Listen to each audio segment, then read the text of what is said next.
Assalamualaikum warahmatullahi wabarakatuh. Jumpa lagi bersama saya Adi di channel Ngulik Sejarah, dan pada video kali ini saya akan kembali lagi membacakan suatu kisah misteri yang kali ini berjudul Santet Darasewu. Cerita kali ini ditulis oleh Miss Nai. Nah, kali ini merupakan full version dari cerita yang sudah saya bawakan sebelumnya. Jadi yang dulunya part, sekarang saya gabungkan menjadi satu, menjadi full version ya teman-teman. Nah, untuk kalian yang menyukai tentang full version ini, kalian akan benar-benar dimanjakan karena ceritanya benar-benar sangat lumayan panjang ya teman-teman, karena gabungan dari part yang sebelumnya. Yuk, daripada kita lama-lama, mari kita langsung saja mulai ceritanya.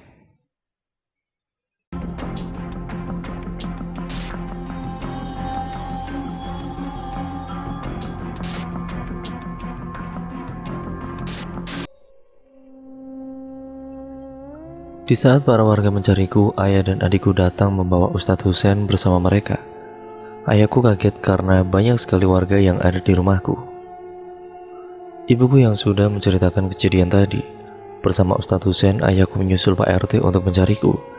Ternyata aku ditemukan di lubung padi belakang yang jaraknya beberapa meter dari rumahku.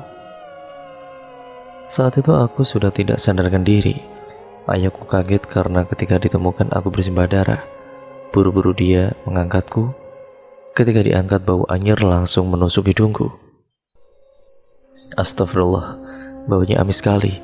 Darah siapa ini Pak Ustadz? Dia bertanya kepada Pak Ustadz Husein yang terus mengucap zikir.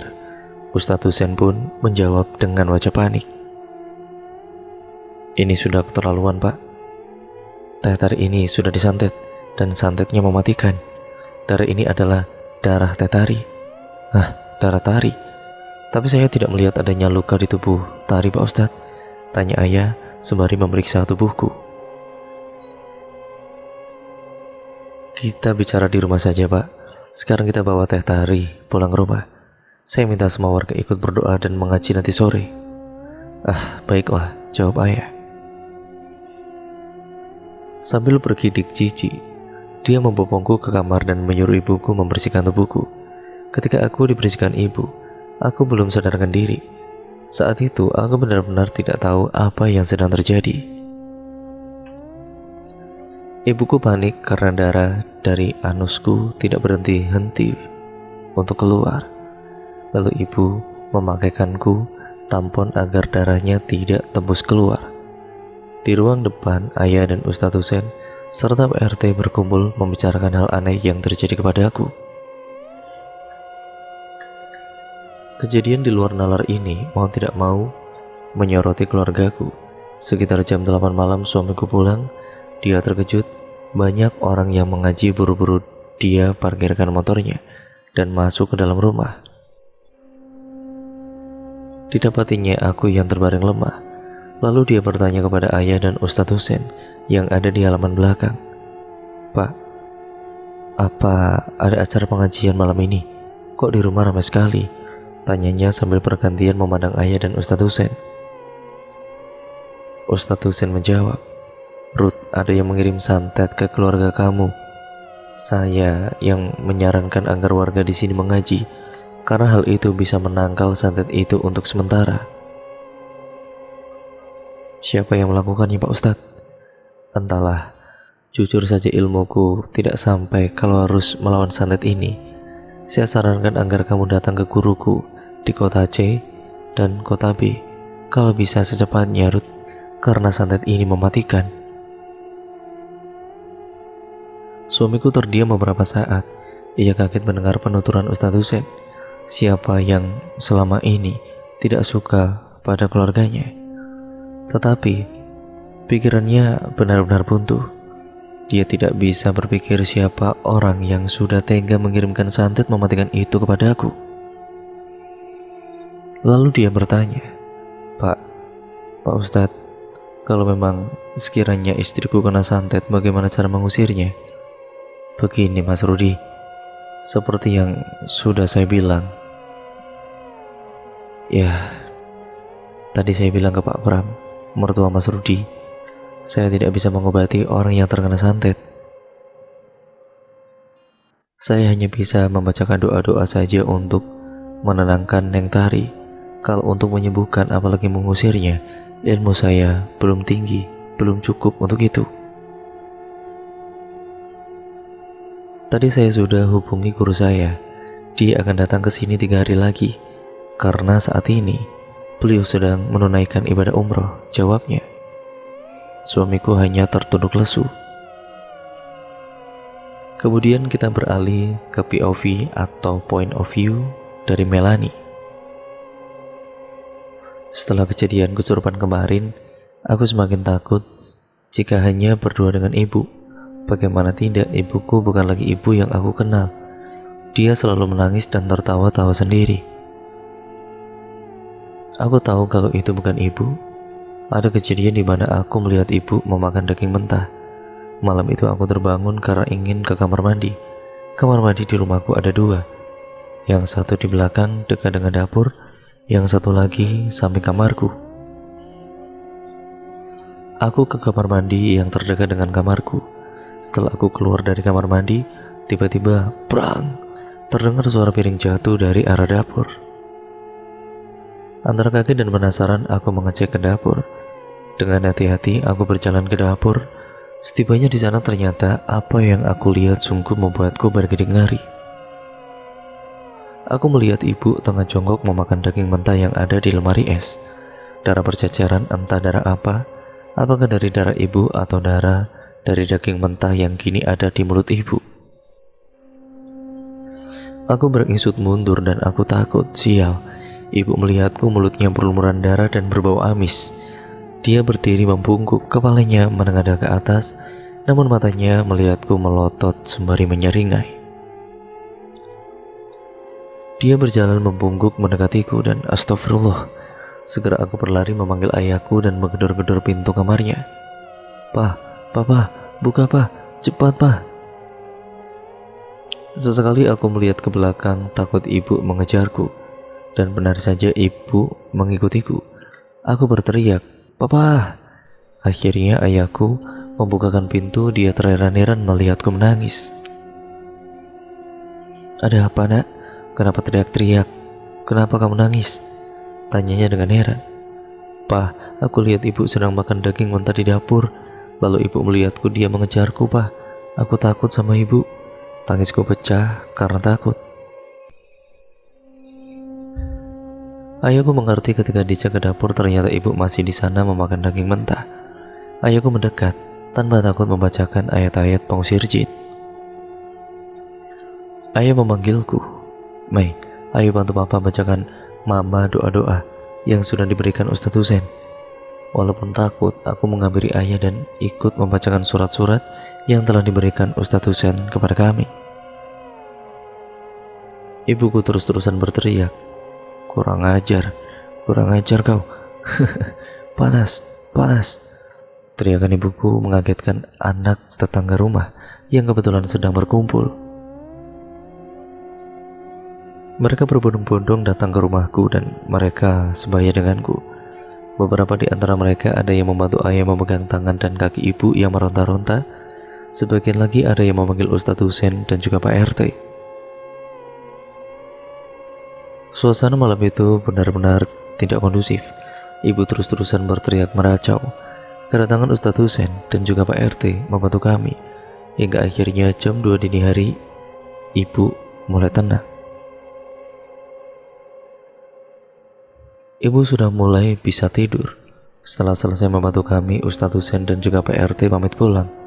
Sementara anak tetanggaku dan teman-temannya berjaga di teras rumah, jaga-jaga kalau kejadian itu lagi, katanya. Hari-hari berikutnya aktivitas ibu hanyalah duduk melamun dengan tatapan kosong.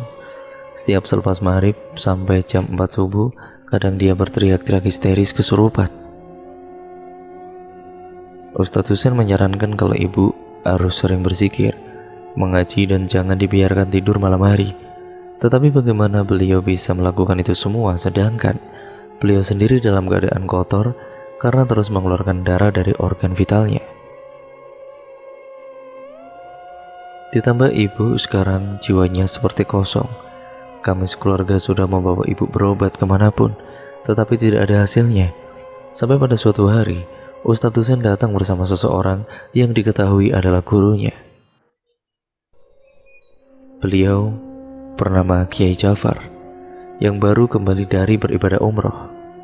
"Assalamualaikum," sapa Ustadz Husain dan Kiai Jafar. "Waalaikumsalam Pak Ustadz. Wah, sepertinya ada tamu dari jauh nih, silakan masuk." Ayahku mempersilahkan mereka masuk. Tanpa basa-basi, Kiai Jafar menanyakan keadaan ibu. Kemudian ayah menceritakan asal muasal kenapa ibu bisa seperti itu. Lalu Kiai Jafar berkata, "Besok saya kembali ke sini lagi bersama para murid saya. Sekarang istirahat saja. Besok malam sepertinya akan menjadi malam yang panjang. Minumkan ini kepada Mbak Tari. Insya Allah malam ini tidak akan terjadi apa-apa. Saya menginap di rumah Ustadz Husain," ujarnya. Setelah berkata seperti itu, Kiai Jafar dan Ustadz Husain pamit pulang. Keesokan malamnya, seperti biasanya, ibu sedang berada di kamarnya, masih dengan kondisi yang sama. Duduk melamun di jendela kamar menatap keluar sambil melakukan tugas sekolah. Aku menemani ibu. Aku sudah tidak takut lagi dengan beliau karena beliau sekarang tidak pernah tertawa atau menangis tiba-tiba lagi. Beliau lebih banyak diam, walaupun aku tahu ada sesuatu yang buruk terjadi. Tiba-tiba berbicara, "Ada tamu yang datang." Aku sempat kaget karena ibu berbicara. "Siapa yang datang, Bu?" tanyaku sebelum aku sadar kalau ternyata ibu berbicara dengan sesuatu yang lain, bukan denganku, tetapi dengan yaitu sesuatu yang lain. Tidak beberapa lama dari depan rumah terdengar suara Ustadz Husain dan Kiai Jafar. Aku memperhatikan raut muka ibu. Dia tampak tidak senang dengan kedatangan Ustadz Husain dan Kiai Jafar. Ditambah di luar ada beberapa orang lagi yang datang. Mereka adalah murid-murid Kiai Jafar. Kemudian Ustadz Husain dan Kiai Jafar masuk ke kamar ibu. "Assalamualaikum Mbak Tari." Ibuku tidak langsung menjawab. Dia melirik sinis, menatap baik-baik orang asing di hadapannya. "Rek naon silaing kadia." Tiba-tiba suara ibu berubah, suaranya besar. Aku langsung sadar kalau itu bukan ibuku. Kiai Jafar mendekati ibu. Beliau memegang pundak dan juga punggung ibu. Sedangkan Ustadz Husain memijit-mijit telapak kaki ibu sambil membacakan doa. Lalu Kiai Jafar berbicara kepada sosok yang merasuki ibu. "Siapa yang berada di dalam tubuh ini, keluar sekarang juga." Sosok itu tertawa mengejek. Kiai Jafar pun tidak menghiraukannya dan mulai membacakan doa. Begitupun dengan Ustadz Husain. Suara yang keluar ataupun yang dikeluarkan olehnya sangat menyeramkan, membuat siapapun yang mendengarnya bergidik ngeri. Karena diserang Kiai Jafar dan Ustadz Husain, sosok itu kewalahan. Dia berteriak, mengerang, menangis, kemudian tertawa dan berkata, "Aku senang sama dia, sangat nyaman masuk dalam tubuhnya. Aku ingin membawa dia ke alamku." Kiai Jafar membalas, "Kau tidak bisa membawanya. Kami akan mencegahmu. Kalau kau tidak pergi dari tubuh wanita ini, kami akan membakarmu. Bismillahirrahmanirrahim." Dengan segenap kekuatan, Kiai Jafar dan Ustadz Husain pun melawan makhluk itu. Sungguh mengerikan. Butuh waktu yang benar-benar lama untuk melumpuhkan makhluk itu, sampai pada akhirnya makhluk itu menyerah. Sebelum dia keluar dari tubuh ibuku, dia berkata, "Saya disuruh oleh tuanku untuk mengganggu keluarga ini. Saya juga disuruh untuk membuatnya lumpuh. Kalau saya keluar dari tubuh manusia ini tanpa izin dari tuan saya pasti akan dibunuhnya." Kiai Jafar berkata, "Kalau kau pergi dari tubuhnya, kau tidak akan dicelakai. Saya akan membawa kau ke suatu tempat di mana berkumpulnya jin muslim." Baiklah. Lalu makhluk itu pun keluar dari tubuh ibu. Apakah kalian pikir semua telah berakhir? Tentu saja tidak. Tiba-tiba saja tubuh ibu bergerak kembali. Dia bangun dan duduk bersila, kepalanya menunduk. Tiba-tiba dia bersuara dengan lantang, seperti menahan amarah. Kurang ajar. Siapa yang mengalahkan anak buahku? Sini lawan aku sekarang juga. Sekarang kalian akan aku makan. Entah siapa kali ini yang masuk ke dalam tubuh ibu. Suara beratnya membuat suasana mencekam. Ayahku panik sekali melihat ada yang masuk lagi ke tubuh ibu. Pak Kiai, istri saya kenapa Pak? Kenapa makhluk itu kok nggak mau keluar-keluar Pak? Tanya ayah sambil menahan tangis. Tenang Mas Rudi. Jadi yang bersemayam di tubuhnya Mbak Tari itu ada dua. Yang pertama itu sudah saya keluarkan. Yang satu lagi ini yang paling kuat. Bantu dengan doa ya Mas. Dan panggilkan murid-murid saya untuk masuk ke ruangan ini. Ayah mengangguk. Baik Pak Kiai.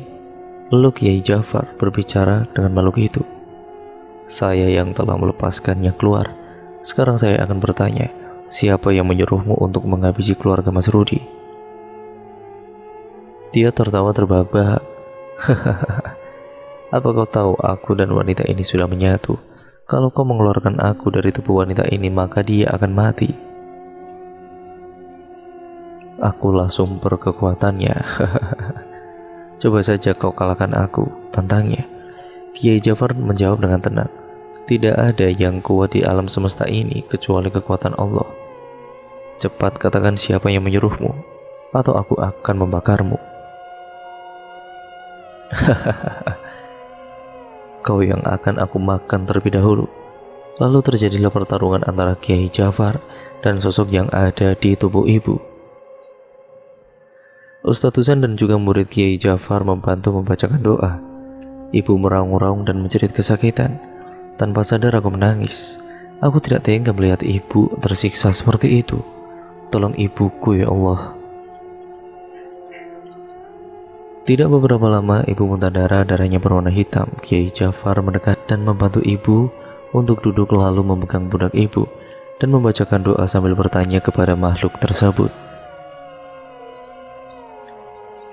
Kau diberi apa oleh dukunmu? Dia memberiku darah, jawabnya.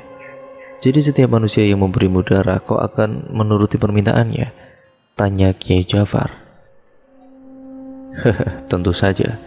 Karena saya sudah terikat perjanjian dengan orang yang memberikan darah itu, jawab makhluk tersebut. Dan sekarang kau disuruh oleh dukunmu untuk mencelakai keluarga ini. Jadi setiap manusia yang memberimu darah, kau akan menuruti permintaannya? Tanya Kiai Jafar. Tentu saja, karena saya sudah terikat perjanjian dengan orang yang memberikan darah itu, jawab makhluk tersebut. Baiklah, sekarang lihat ini. Kiai Jafar mengucapkan doa-doa dan makhluk itu pun bereaksi. Hentikan, hentikan, tolong hentikan. Jelaskan siapa yang penyuruhmu? Tanya Kiai Jafar masih dengan melafalkan doa-doanya. Jangan baca-baca itu. Jangan bakar saya. Akan saya beritahu, asal jangan baca itu lagi. Tolong. Makhluk itu pun memelas. Baiklah, sekarang jelaskan. Aku mencelakai keluarga ini atas permintaan dari orang yang tidak suka dengan kesuksesan Mas Rudi. Dan orang itu adalah teman satu pekerjaannya. Maksudmu teman saya, siapa namanya? Tiba-tiba ayahku menyela dan bertanya kepada makhluk itu. Saya tidak bisa mengatakannya. Saya sudah terikat janji. Sekarang lepaskan saya. Saya tidak akan mengganggu keluarga ini lagi. Tapi orang itu tidak akan pernah berhenti sampai orang yang bernama Rudi itu mati. Brak! Tiba-tiba tubuh ibuku ambruk. Ayah menggotong ibu dan membaringkannya di tempat tidur. Mas Rudi, sepertinya ini belum berakhir. Ketika dukun itu tahu kalau jin-jinnya sudah dikalahkan, dia akan kembali mencoba mencelakai kalian lagi. Mbak Tari jangan sampai ditinggalkan sendirian. Minta Mbak Tari untuk terus berzikir, selalu mengingat Allah. Karena dengan selalu mengingat Allah, dia akan dijauhkan dari segala jin yang akan mengganggu manusia. Santet darah sewu adalah santet yang mematikan. Untung saja saya datang tepat pada waktunya. Jika terlambat sedikit saja mengobati Baktari, sudah pasti dia akan kehabisan darah dan akhirnya akan meninggal dunia dengan cara yang naas. Untuk itu kalian semua harus selalu waspada. Ingat, setelah ini kalian jangan berhenti berdoa, karena saya yakin orang itu tidak akan berhenti mengganggu kalian lagi. Tubuh kalian jangan terlalu kosong, ujar Kiai Jafar. Setelah memberikan pesan dan wejangan, Kiai Jafar pun dan juga muridnya pamit untuk pulang. Hanya Ustadz Husein yang masih menemani ayah. Ibu sudah sadar sepenuhnya, namun tubuhnya masih sangat lemas. Bagaimana tidak, dia dirasuki oleh jin yang benar-benar kuat. Aku saat itu lega, luar biasa melihat ibuku sudah kembali beberapa hari setelah kejadian itu. Ibu sudah terlihat sehat walaupun dia sesekali sering didatangi oleh sosok-sosok yang mengganggunya. Tetapi ibu sudah siap menghadapi para jin-jin tersebut. Sebulan sekali ibu melakukan ruqyah agar benar-benar sembuh total dari kiriman santet dari teman kerja ayah. Dan itu membutuhkan waktu yang sangat lama, ya kira-kira 2 tahun ibu baru sembuh total. Semenjak kejadian itu, ibu mempunyai kemampuan untuk bisa melihat halal gaib. Darah yang selalu keluar dari organ vital ibu berangsur-angsur sudah menghilang. Pernah ada yang menawari ayahku untuk mengirimkan kembali santet kepada si pengirim. Tapi ibuku melarang ayah, menurutnya tidak baik kalau harus perang santet. Ibu sudah lelah dan tidak ingin membalas perlakuan buruknya. Biar Tuhan yang akan membalas semua perbuatannya. Menurut Kiai, jin itu sendiri dibagi menjadi 3. Ada jin hitam, merah, dan putih.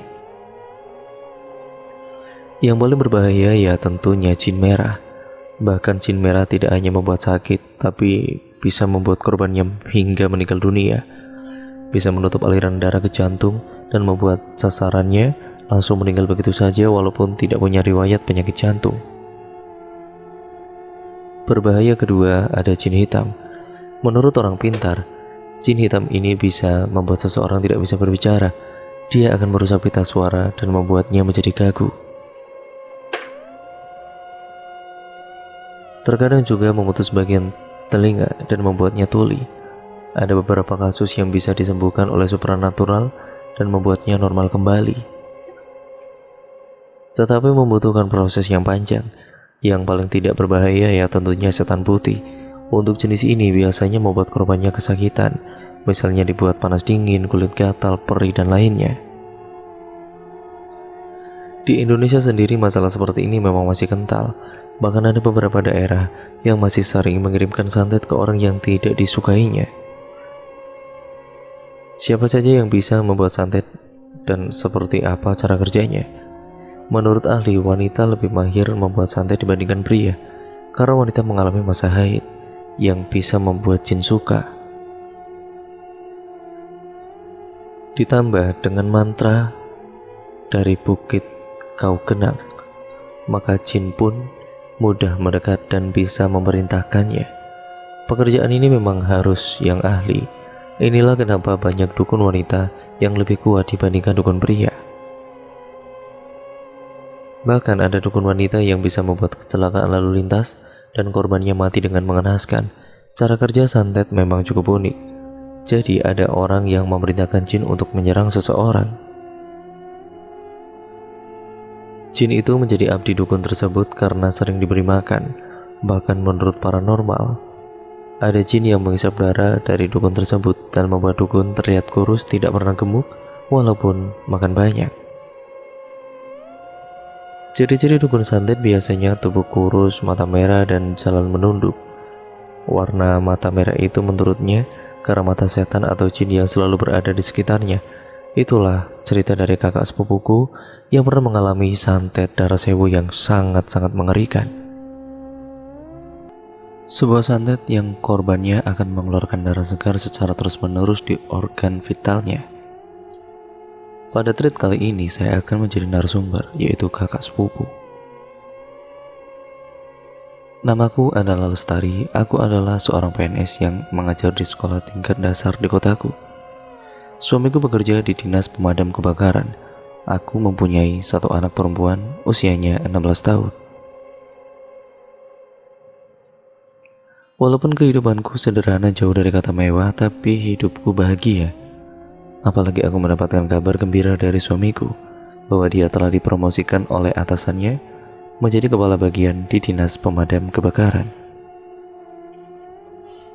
Tetapi tanpa aku tahu ternyata itulah awal bencana yang menimpa keluargaku. Sore itu. Assalamualaikum, Ma. Papa pulang? Waalaikumsalam. Sebentar. Buru-buru aku ke depan membukakan pintu untuk suamiku dan mencium tangannya. Mah, alhamdulillah, Papa sekarang naik jabatan, jadi kabak di damkar. Ucapnya sambil memelukku dan meletakkan tas dan sepatunya. Wah, alhamdulillah, Pak. Akhirnya Papa naik jabatan. Kita harus mengadakan syukuran, Pak. Sambutku dengan penuh semangat. Iya, Mah, nanti hari Minggu kita akan syukuran. Kita undang keluarga, teman-teman kerja Papa dan juga tetangga sekitar rumah ya. Siapa? Nanti Mama siapkan semuanya ya. Hatiku girang tidak terhingga. Bagaimana tidak? Belum genap 2 tahun suamiku naik jabatan. Sungguh prestasi yang membanggakan. Hari Minggu pun tiba. Aku dibantu keluargaku mempersiapkan acara syukuran yang akan diadakan sore hari. Ketika berbincang-bincang dengan keluarga dan kerabat, sekilas aku melihat ada seseorang yang terus memandangiku dengan tatapan dingin tanpa ekspresi. Aku tidak tahu dia siapa. Apakah salah satu teman dari suamiku? Aku mencoba menyapanya, tetapi dia tidak membalas sapaanku. Cih, sombong sekali orang itu, obatku. Aku pun bersikap cuek dan kembali melanjutkan obrolanku dengan kerabat-kerabatku. Di saat aku sedang sibuk asik mengobrol, PI pembantuku menghampiriku dan berbisik. Bu, itu ada yang mau bicara sama ibu, ujarnya dengan wajah yang kelihatan tegang. Nah, siapa, Bi? Saya juga tidak tahu, Bu. Dia bilang katanya keluarga ibu dalam bahaya. Ada sesuatu yang tidak baik yang ditanam di tanah ini. Apaan sih? Kenapa dia bilang begitu? Di mana orangnya? Itu, Bu, di belakang di dekat dapur. Aku pun pergi ke belakang menemui orang itu. Kulihat ada seorang laki-laki yang sedang duduk bersila di belakang rumahku dengan beralaskan tikar. Laki-laki itu adalah orang yang tadi memandangiku ketika aku berbincang dengan keluarga dan kerabatku. Siapa dia? Kenapa dia menyuruhku untuk menemuinya secara sembunyi-sembunyi? Aku berjalan menghampirinya. Setelah tepat berada di hadapannya, aku mulai bertanya-tanya. Maaf, Kang. Ada perlu apa ya, Kang? Akang memanggil saya ke sini. Apa Akang teman dari suami saya? Lelaki itu terdiam, melihatku dengan ekspresi yang sama seperti tadi. Kang, punten. Aku memanggilnya lagi. Kali ini dia mulai membuka suaranya yang parau. Teh, maaf kalau tadi saya bersikap tidak ramah. Itu karena saya melihat di belakang Teteh ada sesuatu. Terus ketika Teteh mendekati saya mencium bau anyir dan tahu itu apa. Ada kuntilanak yang mulai ngikutin Teteh, ucapnya. Sontak aku kaget mendengarnya. Belum sempat aku menyanggah, dia menambahkan. Teh, bilang ke suami Teteh, jangan terlalu percaya sama teman sendiri, karena musuh itu bukan dari luar, tapi dari orang terdekat kita. Banyak-banyak ibadah dan berzikir, Teh. Insya Allah akan diselamatkan. Seakan tidak percaya, aku membantah semua perkataannya. Kang, Akang ini siapa sih? Jangan sok tahu dengan kehidupan keluarga saya. Sampai saat ini alhamdulillah teman-teman suami saya baik-baik semua kok. Sekarang lebih baik Akang pergi dari sini. Kalau tidak saya akan panggil suami saya nih. Saya tadi hanya numpang lewat ke desa ini. Ketika saya melewati rumah teteh, saya melihat ada aura negatif berkumpul di tanah ini. Saya hanya memperingatkan teteh saja. Kalau teteh tidak percaya sama saya, ya nggak apa-apa. Tapi saya berpesan, jangan lupa selalu mengingat Allah teh. Setelah mengucapkan kalimat itu, orang itu lantas pergi. Setelah orang itu pergi, aku terus-terusan memikirkan perkataannya. Apakah benar ada seseorang yang berniat jahat kepada keluarga kami? Kalau memang ada, tujuannya apa? Semakin dipikir, semakin membuatku gila. Sudahlah. Aku tidak mau terlalu memikirkan hal itu. Malamnya, ketika sedang membereskan sisa-sisa syukuran tadi, tiba-tiba aku mencium bau bangkai yang sangat menyengat. Aku mencari-cari dari mana bau itu berasal. Bulu remaku bergidik ngeri ketika bau itu ada di kamarku sendiri. Segera aku panggil suamiku yang berada di teras rumah. "Pak, sini Pak." Tapi tidak ada jawaban dari teras. Aku memanggilnya lagi. "Pak, Papa," kataku setengah berteriak. Terdengar suara langkah kaki menuju kamar. "Ada apa sih, Mah?" teriak-teriak. Suaranya kedengaran sampai ke rumah sebelah loh. Lagian Papa dipanggil gak nyaut-nyaut. Ini loh, Pak. Papa nyium gak bau bangkai di sini? Suamiku mengendus-ngendus hidungnya di sekitar kamar. Terlihat alisnya berkerut. Papa gak ada nyium bau apa-apa tuh. Ada yang salah kali dengan hidung Mama. Ya masa sih Pak? Baunya nyengat banget loh ini. Apa ada tikus yang mati ya? Ya bisa jadi. Papa sama sekali gak nyium bau bangkai mah. Tapi Pak, belum selesai aku berbicara, dia memotong. Sudah lama. Kalau menurut Mama di kamar ini bau bangkai, kita tidur di kamar tengah aja ya. Gak usah diperpanjang lagi. Papa capek pengen cepet tidur. Aku menghela nafas. Kenapa hanya aku yang mencium bau itu? Kemudian malam itu aku tidur di kamar tengah. Waktu menunjukkan pukul 1:30 dini hari. Aku masih memikirkan kejadian ganjil tadi. Tidak habis pikir kenapa hanya aku yang mencium bau itu. Ketika memikirkan kejadian aneh tadi, tiba-tiba dadaku sesak seperti ada benda di atas dadaku. Tanganku yang satu mencoba menepuk-nepuk punggung suamiku, namun suamiku tidak bergeming. Berteriak pun tidak bisa dan dak. Tiba-tiba ada kaki di atas dadaku. Mataku menatap ke atas mencari tahu siapa pemilik kaki menjijikan ini. Saat aku melihat wajahnya, wajah itu sangat menyeramkan. Menatapku dengan senyuman menyeringai. Astagfirullah, astagfirullah. Terus-terusan aku menyebut nama Allah. Ingin aku teriak, tapi suaraku benar-benar hilang. Aku hanya bisa membaca doa dalam hati. Dikit demi sedikit, rasa sakitku berkurang. Dan alhamdulillah kaki itu sudah tidak ada. Aku bernafas lega, namun tidak berselang lama tiba-tiba dari atas tes. Sesuatu jatuh ke pipiku, cairan seperti lendir berwarna hitam. Cairan apa ini? Segera aku membersihkan pipiku, posisiku masih terbaring. Kemudian wajah menyeramkan itu ada di hadapanku. Jarak kami 1 jengkal tangan. Mulutku terkunci, aku tidak bisa menggerakkan tubuhku. Dia mengeluarkan lidah panjangnya dan mencoba menjilat-jilat wajahku. Aku menutup mataku sambil tetap membaca doa sampai astagfirullah, Allahu Akbar. Aku terbangun dari tidurku. Ya Allah, mimpi apa itu? Keringat membasahi tubuhku. Baru kali ini aku mimpi tampak seperti nyata. Tanganku gemetaran. Aku melihat suamiku masih ada di sampingku, tertidur dengan pulas.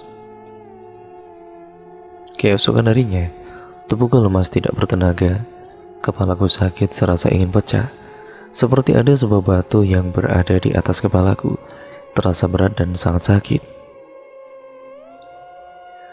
Badanku pun mengalami panas tinggi, mencapai 40 derajat Celcius, membuat tubuhku terasa nyeri dan kesakitan.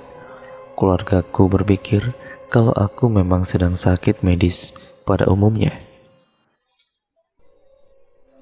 Oleh karena itu, mereka langsung membawaku ke rumah sakit dan langsung ditangani oleh dokter. Dokter menjelaskan, mungkin penyebabnya karena kelelahan pikiran, psikis, dan lainnya. Pulang dari rumah sakit sekitar pukul 9 pagi. Malam harinya sekitar pukul 1 dini hari, tiba-tiba badanku panas dan aku pun berteriak-teriak sakit sekali. Tubuhku sangat dingin dan kepalaku begitu sakit. Suamiku memberikan obat yang tadi diberikan oleh dokter. Keadaannya pun membaik ataupun lumayan membaik. Tapi 3 jam kemudian, badanku kembali panas. Sampai pada suatu malam, aku sedang beristirahat di kamar sendiri. Ya, suamiku ada dinas malam, jadi pulangnya besok pagi. Aku berdua dengan anakku dan aku mendengar suara wanita yang sedang bersenandung seperti sinden. Aku benar-benar ketakutan sampai gemetar, gimana tidak gemetar. Sinden yang aku dengar itu pun nyanyiannya memanggil kuntilanak. Lalu aku mengambil Al-Quran dan membaca ayat-ayat pengusir makhluk halus. Tidak beberapa lama suara itu lenyap dan berganti dengan bau busuk yang menyengat hidung. Bau ini lagi. Ada apa? Atau apa ada tikus yang mati? Tapi ini baunya bukan bau bangkai tikus. Ini seperti bau mayat, ujarku dalam hati. Tidak berselang lama kemudian, brak! Ada suara di atap rumahku. Segera aku berteriak memanggil anakku yang berada di kamarnya. Mendengar teriakanku, anakku datang dengan tergopoh-gopoh. "Mama, kenapa mah?" tanyanya dengan panik. "Mei, tolong kamu panggilkan nenek dan pamanmu ke sini sekarang," perintahku. Tanpa bertanya-tanya lagi, anakku langsung pergi ke rumah ibuku yang tempatnya persis di sebelah rumahku. Tidak beberapa lama kemudian ibu dan adik lelakiku datang. Setelah ibu dan adikku datang, aku menceritakan kejadian barusan. "Bu, tadi Tari mendengar suara wanita yang bersenandung. Lalu Tari baca Al-Quran, tidak lama suaranya hilang. Tapi ada bau yang menyengat, Bu, seperti bau bangkai kayak kemarin." Ibu menatapku dengan sinis. "Tari, ini sepertinya ada yang tidak beres. Sebaiknya kita panggil Ustadz Husein untuk mencari tahu kenapa setiap hari ada kejadian-kejadian aneh yang terjadi dengan kamu." Adikku Hendri ikut berbicara. "Iya teh, takutnya tadi ada yang ngikutin atau apa gitu. Soalnya dari kemarin kan ada teman Hendri datang ke rumah, terus dia lihat yang aneh sama rumah ini." "Apanya yang aneh dengan rumah ini? Kan sebelumnya tidak ada apa-apa di sini," tanyaku dengan heran. Hendri juga tidak tahu teh, tapi teman Hendri pernah bilang aura rumah teteh auranya nggak bagus. Ada sesuatu di rumah ini teh. Aku terdiam mendengarkan perkataan adik dan ibuku. Otakku mulai memikirkan kejadian-kejadian ganjil yang aku alami beberapa minggu ini. "Saran ibu kita panggil Ustadz Husein saja ya. Kita cari tahu ada apa sebenarnya." "Ya sudah baik Bu. Tapi malam ini ibu tidur di sini ya Bu. Tari takut Bu." "Kamu ini gak malu apa sama anak kamu?" Ibu mengejekku sambil tersenyum ke arah Melani. Melani menjawab, "Ya elah Nek, yang namanya takut kan bisa terjadi sama siapa aja, mau tua ataupun muda. Nanti kita tidur di ruang tengah aja ya Nek, biar ramean gitu." Mei juga ikut tidur sama mama berdua. "Om Hendri tidur juga di sini kan?" tanyanya sambil memohon kepada Hendri. Kalian ini penakut. Baiklah, kita tidur di sini, Bu. Ayah sama Adit yang di rumah, jawab Hendri, dan aku pun tidur bertiga di ruang tengah dan Hendri tidur di kamar tamu. Bersyukur tidak ada yang terjadi malam itu. Sampai ketika malam berikutnya, aku kembali mendengar suara nyanyian dan mencium bau busuk di tempat yang sama di sekitar kamarku. Aku teriak-teriak memanggil suamiku. Untungnya malam itu suamiku berada di rumah. Dia sedang bersama Ustadz Husein.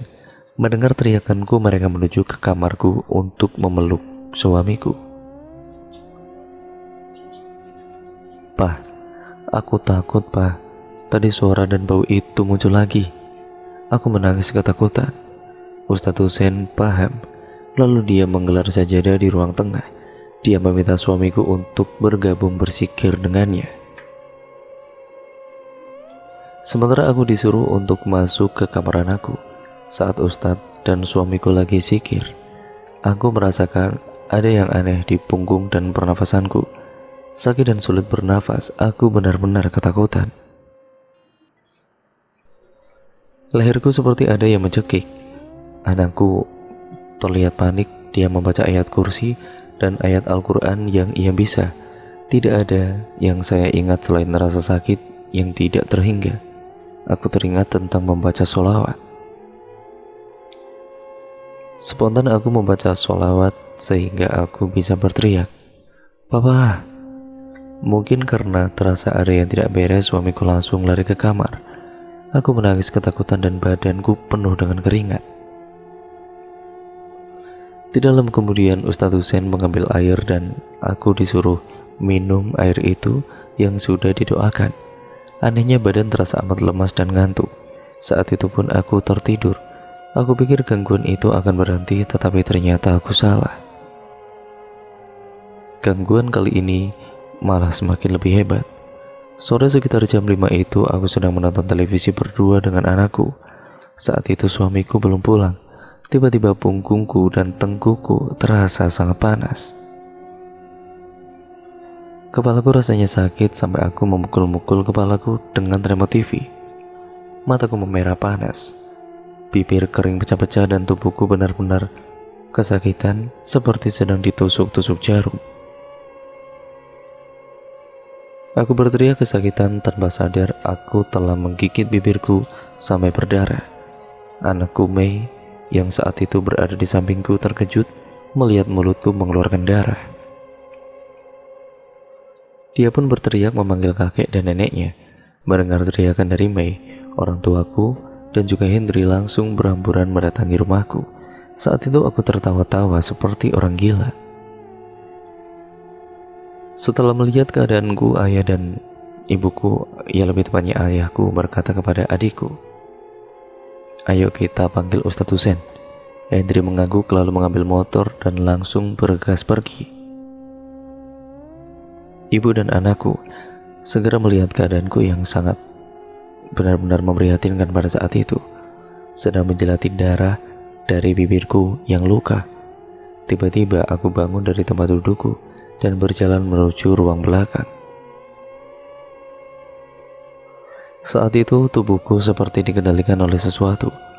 Ibu dan anakku mencoba mencegahku, tapi apa daya, tenagaku 100 kali lebih kuat. Tanpa sadar aku membantingkan tubuh mereka. Mereka pun terjerembab ke lantai sampai ibuku pingsan. Anakku berlari keluar dan berteriak meminta atau memanggil pertolongan. Tetangga-tetanggaku berdatangan, salah satunya adalah Pak RT. Dia bertanya kepada anakku apa yang sebenarnya sedang terjadi. Anakku menceritakan semuanya. Oh, jadi begitu.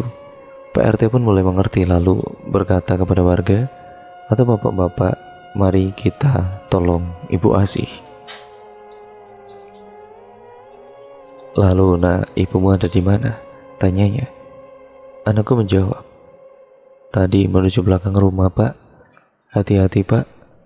Ibu sepertinya kerasukan." Pak RT mengerti lalu dia meminta agar salah satu warga membantu mencariku. Dan cerita pun akhirnya bersambung ke part yang selanjutnya ya teman-teman. Nah, bagaimana kelanjutan ceritanya? Karena cerita ini benar-benar dari kisah nyata ya teman-teman, yang ditulis oleh Mbak Misnai, yang nantinya kelanjutan ceritanya pasti akan seru untuk kita nantikan. Jangan lupa untuk kalian like, komen, dan share video kali ini sebanyak-banyaknya. Dan terima kasih atas support kalian selama ini yang sudah mendukung channel ini dari awal sampai sekarang ini ya teman-teman. Untuk kalian yang belum subscribe, tolong subscribe channel ini. Dan jangan lupa klik ataupun nyalakan tombol lonceng notifikasinya agar kalian tidak ketinggalan video terbaru selanjutnya dari channel ini. Karena dengan kalian menekan tombol lonceng notifikasinya, kalian akan terus mendapatkan notifikasi video terbaru setiap channel ini update video terbaru ya teman-teman. Nah, jadi kalian tidak akan ketinggalan cerita terbaru dari channel ini. Sekian, terima kasih, kurang lebihnya mohon maaf ya teman-teman. Dan semoga di part yang pertama ini kalian bisa mengambil yang baik-baiknya dan membuang yang buruknya ya teman-teman, dan jadikan sebagai pembelajaran untuk kita semua agar kita menjadi orang ataupun manusia yang jauh lebih baik lagi. Terus nantikan kelanjutan ceritanya di video terbaru selanjutnya. Video ini saya akhiri dan sampai berjumpa di video terbaru selanjutnya. Wassalamualaikum warahmatullahi wabarakatuh.